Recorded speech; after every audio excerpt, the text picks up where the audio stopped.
Bismillahirrahmanirrahim. Kaifa halukum? Apa kabar seluruh santri kelas 12 Muallimin Persis Tarogong. Mudah-mudahan kita ada dalam keadaan sehat walafiat, dilindungi Allah Subhanahu wa taala. Baik, para santri sekalian, materi pertama pendidikan kewarganegaraan untuk kelas 12 adalah kasus-kasus pelanggaran hak dan pengingkaran kewajiban warga negara. Nah, setelah mempelajari materi ini, santri sekalian diharapkan mampu menganalisis kasus-kasus pelanggaran hak dan pengingkaran kewajiban warga negara. Pembahasan akan kita mulai dari makna hak dan kewajiban warga negara. Hak merupakan suatu hal yang harus diperoleh atau didapatkan dari orang lain. Sedangkan kewajiban merupakan sesuatu yang harus diberikan kepada orang lain. Nah, dalam konteks ini, hak warga negara merupakan sesuatu hal yang harus diperoleh warga negara dari negaranya. Sedangkan kewajiban warga negara merupakan sesuatu hal yang harus diberikan oleh warga negara kepada negaranya. Selanjutnya, kita akan membahas lebih jauh tentang nilai Pancasila, kaitannya nanti dengan hak warga negara dalam nilai-nilai Pancasila. Nah, nilai adalah sesuatu yang berharga dan ingin dicapai oleh seseorang. Santri sekalian ingin memiliki nilai pendidikan kewarganegaraan 90 misalkan, karena nilai itu 90 itu dianggap berharga dan ingin dicapai. Nah, nilai-nilai Pancasila terbagi kepada 3. Ada nilai dasar, nilai instrumental, dan nilai praksis. Nilai dasar merupakan nilai yang terdapat dalam sila Pancasila. Nilai instrumental merupakan nilai penjabaran dari sila-sila Pancasila, seperti yang tertera dalam Undang-Undang Dasar 1945. Kemudian nilai praksis adalah nilai realisasi dari nilai-nilai instrumental. Baik, selanjutnya kita awali dengan hak dan kewajiban warga negara dalam nilai dasar, yaitu nilai yang ada dalam sila-sila Pancasila. Sila pertama, bebas memeluk agama serta melaksanakan ibadah ketuhanan yang Maha Esa. Kemudian yang kedua, menempatkan hak setiap warga negara pada kedudukan yang sama dalam hukum dan pemerintahan. Ini sila kedua, kemanusiaan yang adil dan beradab. Kemudian sila ketiga, persatuan Indonesia adalah menjamin hak-hak setiap warga negara dalam keberagaman.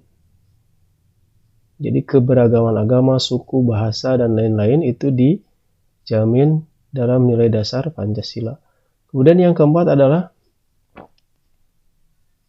kerakyatan yang dipimpin oleh hikmah dan seterusnya. Itu nilainya menjamin partisipasi warga yang diwujudkan dalam bentuk kebebasan berpendapat dan berorganisasi. Membuat perkumpulan, mengikuti pemilu adalah hak yang dijamin oleh Pancasila. Kemudian yang kelima adalah mengakui hak milik perorangan dan dilindungi pemanfaatannya. Ini kaitannya dengan nilai keadilan sosial bagi seluruh rakyat Indonesia. Baik, itu adalah nilai-nilai dasar. Kemudian hak dan kewajiban warga negara dalam nilai instrumental Pancasila. Jadi nilai penjabaran dari 5 sila tadi. Seperti yang tertera dalam pasal 26 ayat 1 dan 2 tentang hak atas kewarganegaraan. Nah, di sini di pasal ini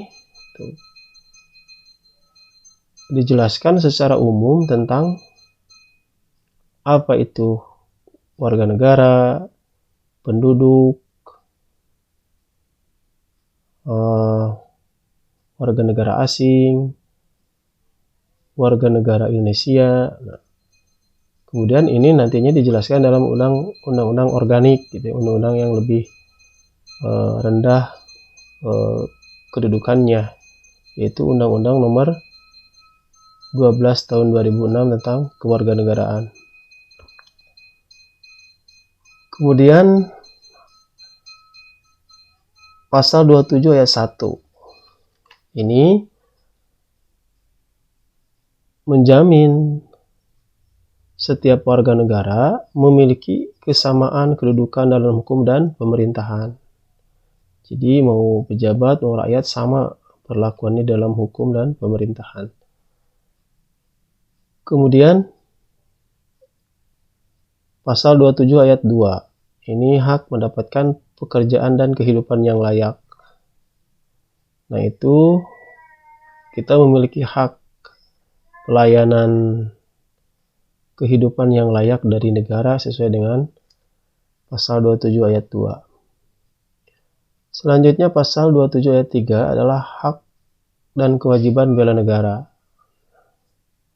Setiap warga negara berhak sekaligus berkewajiban untuk membela negaranya, membela kedaulatan negaranya. Kemudian pasal 28 secara umum memberikan hak kepada warga negara untuk berserikat dan berkumpul. Pasal 28 ini dari pasal 28A hingga 28J itu kaitannya dengan hak-hak warga negara. Selanjutnya pasal 29 ayat 1 dan 2. Nah, ini hak beragama, ya, memeluk agama, melaksanakan ajaran agama. Kemudian hak selanjutnya dari warga negara adalah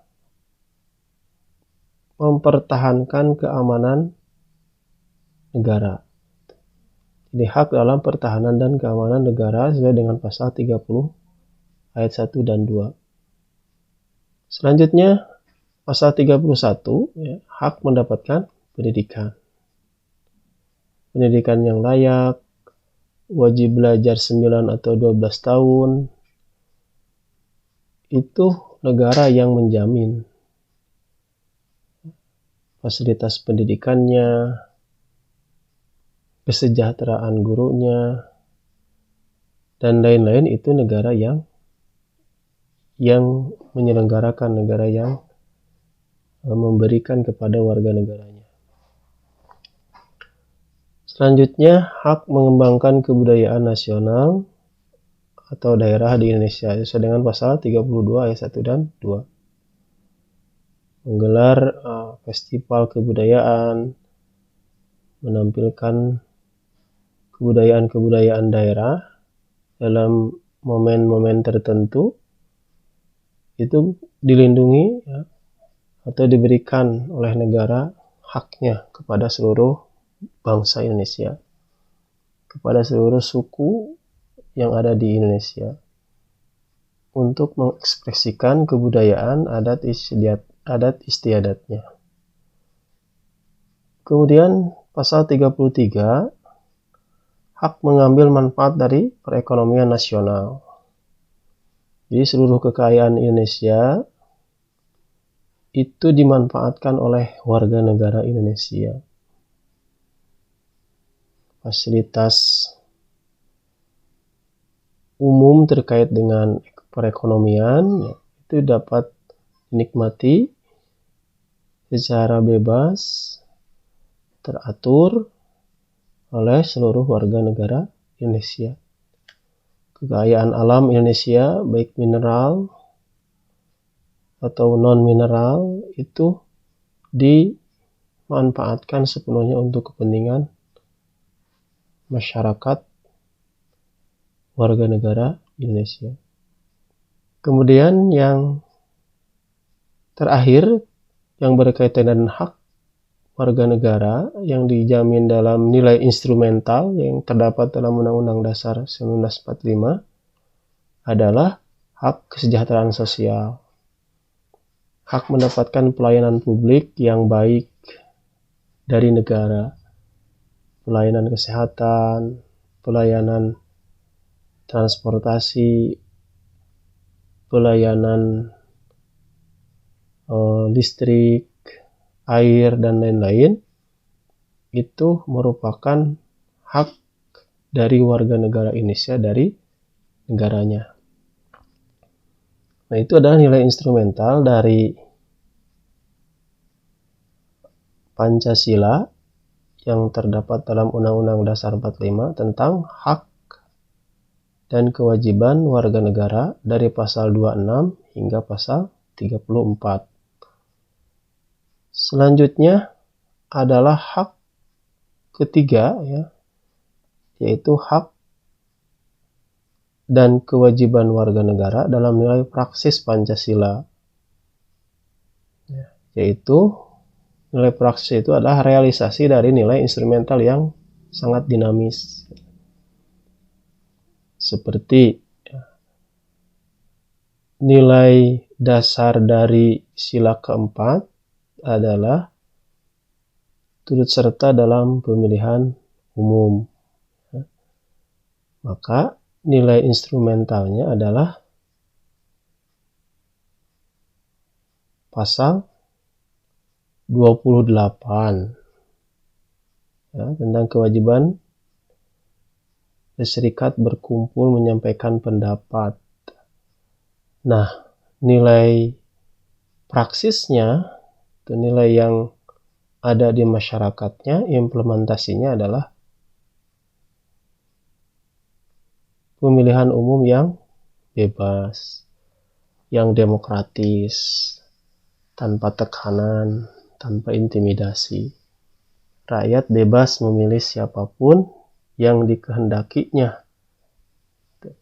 Itu bagian dari nilai praksis. Anda sekalian, demikian. Syukran katsiran atas perhatiannya. Semoga bermanfaat. Sampai jumpa di pertemuan yang akan datang dalam pembahasan yang berbeda, materi selanjutnya dari pendidikan kewarganegaraan kelas 12. Assalamualaikum warahmatullahi wabarakatuh.